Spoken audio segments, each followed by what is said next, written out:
അന്ത്യപ്രവാചകൻ മുഹമ്മദ് നബിയുടെ 1499 ജന്മദിനാഘോഷത്തോടനുബന്ധിച്ച് കായംകുളത്ത് ജമാഅത്ത് കോർഡിനേഷൻ കമ്മിറ്റിയുടെ ആഭിമുഖ്യത്തിൽ വൻ നബിദിന റാലിയും സമ്മേളനവും നടത്തി.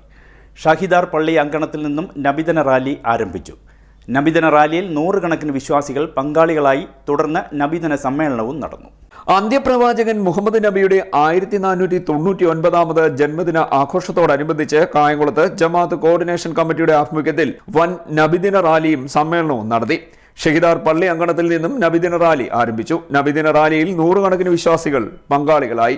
റാലിക്ക് K Naushad, M Kabeer, Liyaqath Parambi, Rasheed Nambalasseril, Ansari Koyikkalethu, Naizam Saqafi, Sakeer Veliyil, Muhammad Kunju, E Thajuddeen, Reji Kandallur, E Sawad, Puthuppally Sayyid, Hussain Parangamoodu, Kasim Pallath, Muhammad Jafri തുടങ്ങിയവർ നേതൃത്വം നൽകി.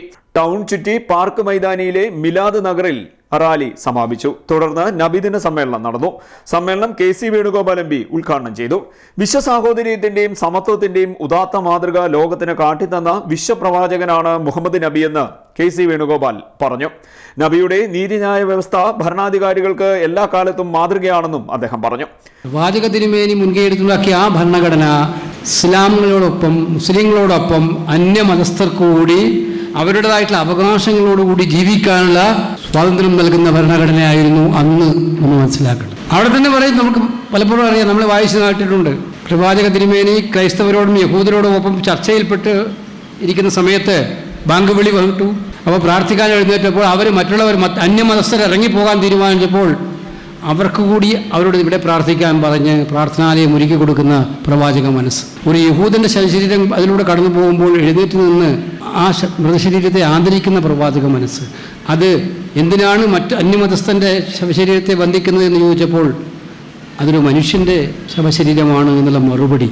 ഞാൻ പറഞ്ഞു, ഇതെല്ലാം കൂടി ആകെ കൂടി നോക്കിയാൽ വിശ്വമാനവിക സന്ദേശം, സാഹോദര്യത്തിൻ്റെയും സ്നേഹത്തിൻ്റെയും സൗഹാർദ്ദത്തിൻ്റെയും സന്ദേശം തൻ്റെ ജീവിതത്തിലൂടെ പകർത്തി നൽകിയ ആളാണ് പ്രവാചക തിരുമേനി.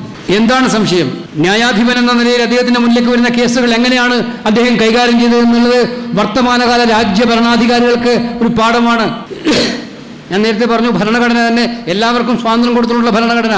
മദീനയിലെ ഏറ്റവും പ്രാഗൽഭ്യമുള്ള ഒരു കുടുംബത്തിലെ ഒരു പെൺകുട്ടി ഒരു മോഷണക്കേസിൽപ്പെട്ടപ്പോൾ അത് മറച്ചു പിടിക്കാനും ഒത്തുതീർക്കാനും ശ്രമിച്ച ശിഷ്യന്മാരോടും ബന്ധപ്പെട്ടവരോടും അദ്ദേഹം പറഞ്ഞ മറുപടി എന്തായിരുന്നു?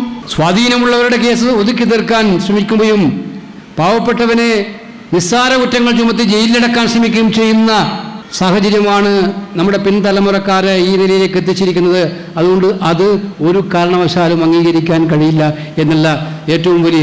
ഇപ്പം ഞാൻ പറഞ്ഞു വന്നത് 1499 ജന്മദിനം നമ്മൾ ആഘോഷിക്കുമ്പോൾ ജീവിതത്തിലൂടെ സമാനതകളില്ലാത്ത പാഠങ്ങളും സന്ദേശങ്ങളും മാനവരാശിക്കാകമാനം നൽകിയ സാഹോദര്യത്തിൻ്റെയും സഹവർത്തിത്വത്തിൻ്റെയും കരുണയുടെയും മഹത്തരമായ സന്ദേശങ്ങൾ സമൂഹത്തിനാകമാനം പകർന്നു നൽകിയ ഒരു മഹത്തരമായ ജീവിതത്തിൻ്റെ ഓർമ്മകൾ വർത്തമാനകാല പ്രതിസന്ധികളിൽ ഏറ്റവും കൂടുതൽ തണലാകേണ്ടതാണ് എന്ന് സൂചിപ്പിക്കാനാണ്. അതുകൊണ്ട് ഈ ആഘോഷങ്ങൾ മഹത്തരങ്ങളാണ്. കൂടുതൽ സ്നേഹത്തോടെ ജീവിക്കാൻ, വിശ്വാസ തീവ്രത ഉണ്ടാകുമ്പോഴും കൂടുതൽ സ്നേഹത്തോടെ ജീവിക്കാൻ നമുക്ക് കരുത്തു പകരുന്ന ഒന്നായിട്ട് മാറേണ്ടതാണ് എന്നാണ് എനിക്ക് പറയാനായിട്ടുള്ളത്. ഈ സന്ദർഭത്തിൽ രാജ്യം ഭരിക്കുന്നവരെ കുറിച്ച് ഞാൻ നേരത്തെ പറഞ്ഞ ഭരണാധികാരികൾ, ഏറ്റവും നല്ല ഒരു ഭരണാധികാരിയായിരുന്നു അദ്ദേഹം. ആദ്യത്തെ ആ കാലഘട്ടത്തിലെ ഭരണാധികാരികൾക്ക് നിർവചനങ്ങൾ ഉണ്ടാക്കാൻ പറ്റാത്ത സാഹചര്യത്തിൽ അദ്ദേഹം ഭരണാധികാരിയായിരുന്നു. എത്ര നല്ല രാഷ്ട്രീയക്കാരനായിരുന്നു അദ്ദേഹം എന്നുള്ളത് അദ്ദേഹത്തിൻ്റെ രാഷ്ട്രീയ തീരുമാനങ്ങൾ എടുത്തു നോക്കിയാൽ മനസ്സിലാക്കാൻ സാധിക്കും. പ്രകൃതി സ്നേഹിയായിരുന്നു.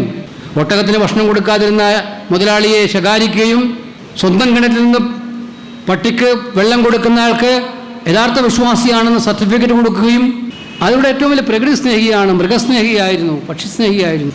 അപ്പോൾ ഒരു ഭരണാധികാരി എന്ന നിലയിൽ അദ്ദേഹം കാണിച്ചു കൊടുത്ത മാതൃകകൾ തൻ്റെ പ്രജകളെ എല്ലാവരെയും ഒരുപോലെ കണ്ടുകൊണ്ട് ലാളിത്യത്തിലൂന്നിയ ജീവിതത്തിലൂടെ ഒന്നിലേക്കും ആസക്തി പടരാതെ അദ്ദേഹം പറഞ്ഞത് സത്യത്തിലേക്ക് ഏറ്റവും ഇഷ്ടം തോന്നിയൊരു വാചകം.